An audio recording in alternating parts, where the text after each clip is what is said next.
Bismillahirrahmanirrahim. Pada pertemuan selanjutnya untuk mata kuliah hari ini, ya saya coba membahas tentang kelanjutan dari digital marketing dan bisnis, yaitu mengenai konten marketing, ya strategi konten marketing. Untuk strategi konten marketing ini, ya sebetulnya lebih mudah untuk memahami apa itu definisi daripada konten marketing. Konten marketing ini sebetulnya biasa disajikan dalam bentuk audiovisual maupun desain daripada produk itu untuk bisa dipasarkan dan diterima oleh para konsumennya. Strategi ini biasanya berhubungan dengan harga, ya, relevansinya dengan produk, kemudian dibuat semenarik mungkin untuk bisa menghasilkan keuntungan yang lebih besar dari keuntungan yang didapat sebelumnya. Mengapa bisnis ini memerlukan konten marketing? Ya, di sini karena perkembangan yang cukup pesat ya di bidang pemasaran yang dewasa ini, maka timbullah para pembuat daripada konten marketer. Ya, bagaimana mendesain suatu alat promosi semenarik mungkin, jadi supaya para konsumennya atau pelanggannya itu bisa membeli lebih banyak dari yang sebelumnya dia lakukan dalam bertransaksi. Konten marketing dianggap sebagai strategi marketing yang harus dilakukan karena konten berbicara langsung kepada pelanggan Anda. Jadi kalau kita berbicara konten, ya kita lihat daripada konten marketing ya atau isi marketing ya isinya. Kalau konten itu adalah isinya marketing. Apa saja isi marketing atau apa saja isi daripada pemasaran? Tentu hal-hal yang berkaitan dengan apa yang ingin dipromosikan suatu perusahaan. Apakah itu berhubungan dengan produknya, yaitu antara lain harga, atau berhubungan dengan perusahaan yang menaunginya, yaitu para stafnya maupun para tenaga penjualnya, atau bisa juga mengangkat daripada profil pelanggan maupun konsumennya. Nah, ini yang bisa disajikan dalam konten marketing. Ya, bagaimana dia akan membuat konten marketing untuk promosi ini dibuat semenarik mungkin supaya pelanggan maupun konsumen ini tidak bosan melihat produk yang dipasarkan oleh perusahaan yang bersangkutan. Ya. Kemudian beberapa hal yang dapat terbantu dengan adanya konten marketing di sini adalah tentu saja awareness, ya artinya dia peduli terhadap apa yang dijual oleh para marketer. Ya, kemudian dengan sadar dia mencoba mempromosikan. Kalau kita lihat kalau sudah ada yang punya putra putri atau anak-anak ya, mungkin bisa dipahami kalau ke restoran cepat saji ya, atau kalian yang pernah datang ke suatu coffee shop, yang kedai kopi yang terkenal misalnya, oh lebih baik di sini nih lagi ada promosi, kan nggak ada yang nyuruh ya, kan nggak ada yang mengguidance kalian, hei promosikan nih kedai saya, nggak ada. Tapi karena udah timbul awareness, udah timbul kepedulian merek terhadap kopi tersebut, maka kalian dengan sukarela mencoba menceritakan. Nah, cerita inilah yang menjadi suatu awareness, ya, suatu kepedulian terhadap kedai tersebut. Atau kalian kuliah di Pasim, ya kuliah di Pasim, nggak usah disuruh, ya kalau ada teman tanya kuliah di mana ya yang bisa sambil bekerja misalnya, dan biayanya terjangkau. Ya udah kuliah di tempat saya aja karena fleksibel waktunya, pembayarannya pun juga bisa dicicil dengan murah, ya dengan terjangkau. Ya, terus udah gitu waktu perkuliahannya juga bisa dipilih di sore hari saja hingga malam. Ya, kalau mau di kelas Sabtu ya di hari Sabtu aja dari pagi hingga malam. Nah, seperti itu. Timbul awareness. Kemudian ada riset di sini. Riset ini tujuannya adalah setelah dia aware, setelah dia peduli, ya kemudian audiens ini mencoba ya apakah mencari tahu akan produk tersebut.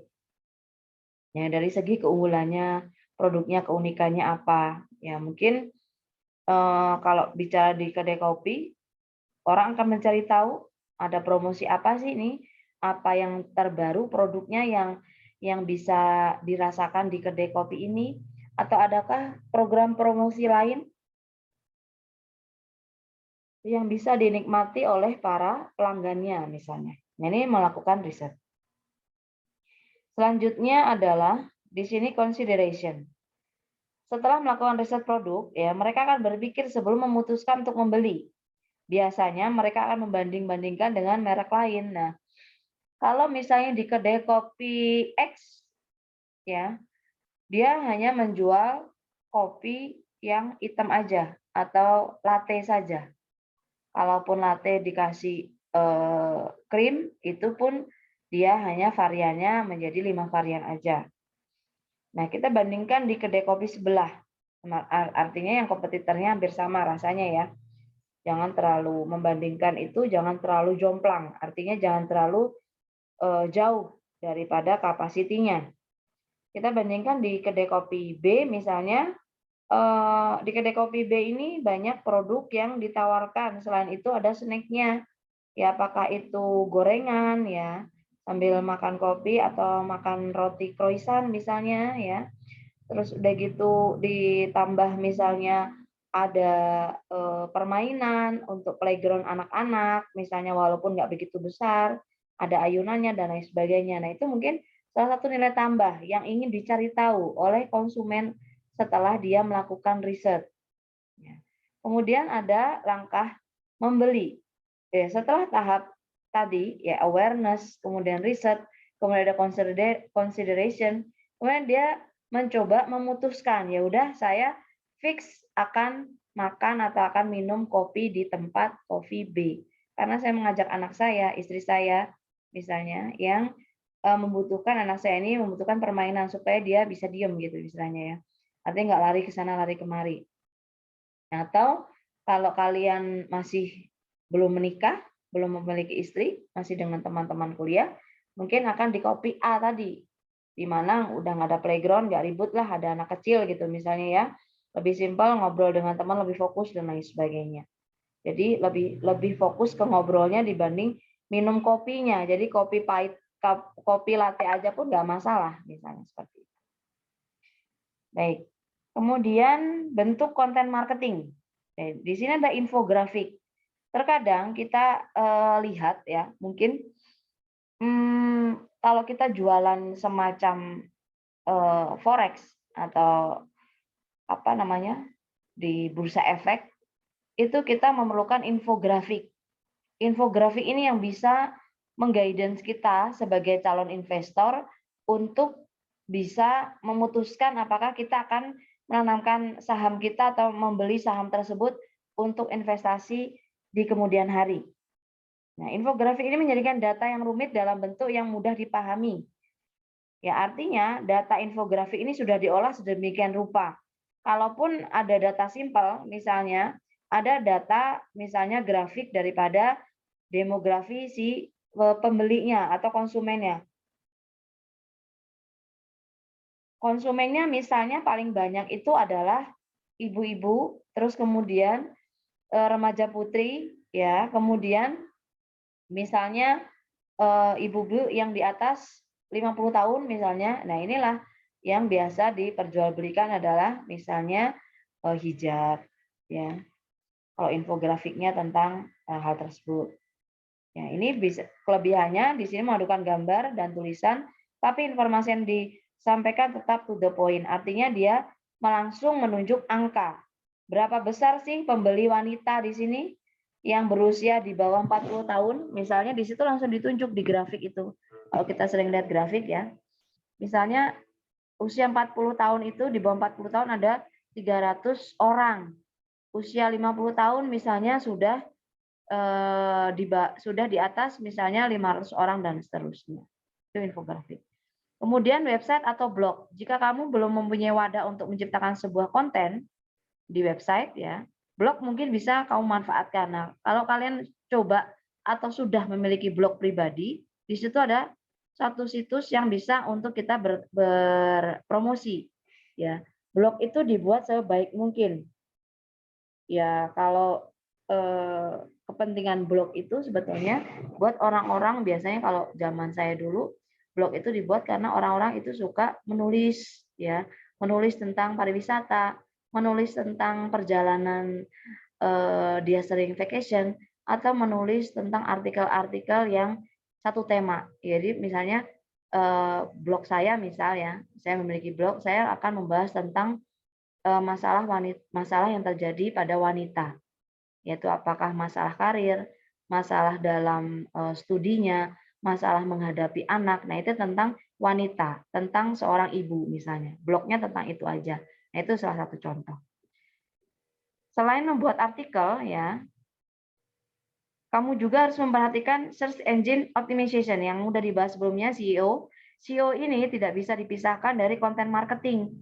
Pasalnya, strategi SEO yang baik tentu akan mengundang banyak traffic ke situs atau blogmu. Jadi banyaknya pengunjung, banyaknya audiens yang melihat. Kalau kalian suka membuat apa namanya reel, ya, traffic itu bisa kelihatan, ya, seberapa besar traffic yang kalian miliki. Ya tentu blog ini baiknya memang dimayoritaskan untuk smartphone saja. Ya walaupun untuk istilahnya PC misalnya atau notebook itu juga banyak, tapi nggak sebanyak yang di smartphone. Kemudian podcast. Tren yang muncul memang harus dimanfaatkan sebaik-baiknya. Contohnya podcast yang saat ini sedang hype di Indonesia.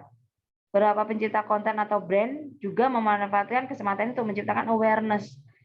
Nah, kalau kalian yang paling sering, yang paling banyak tuh ya, podcast, yaitu podcast-podcast artis.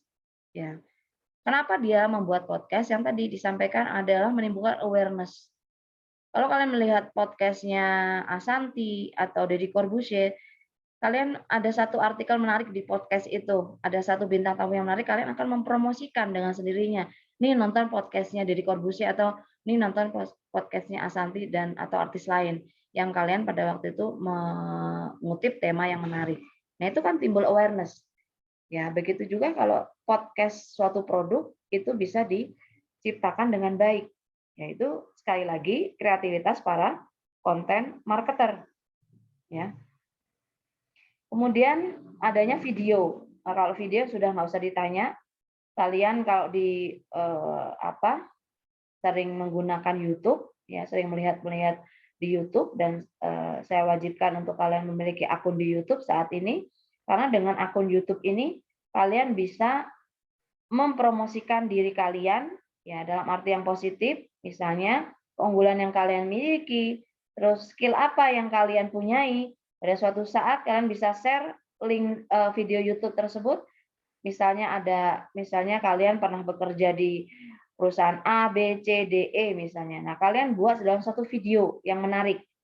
Nah, itu menjadi profil daripada diri kalian sendiri. Jadi CV ya, kurikulum vitae tidak hanya dalam bentuk tulisan sekarang, tapi dalam bentuk suatu video. Ya, video ini lebih menarik, lebih bisa dilirik oleh company yang memang membutuhkan kualifikasi yang kalian miliki. Kemudian adanya buku. Nah, buku ini juga merupakan satu bentuk konten marketing. Ya, kalau susu formula itu kadang-kadang hadiahnya adalah buku yang bercerita tentang binatang. Bukunya kecil, tapi dia memiliki colorful, warna yang banyak dan tebal juga di situ.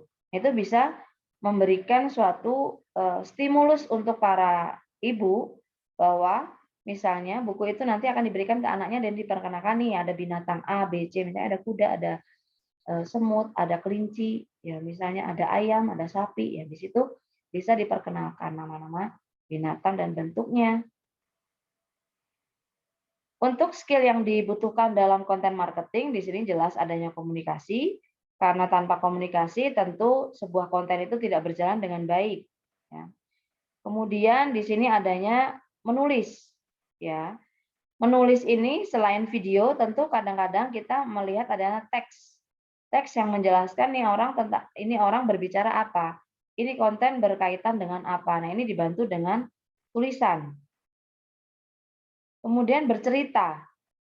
Nah, konten marketing tentu merupakan suatu rangkaian cerita.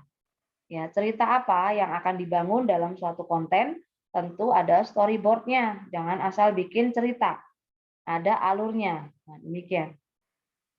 Kemudian yang terakhir adalah peka. Nah, kepekaan ini timbul setelah kita mengetahui apa saja yang mungkin dibutuhkan daripada konsumen maupun pangsa pasar yang kita jadikan target.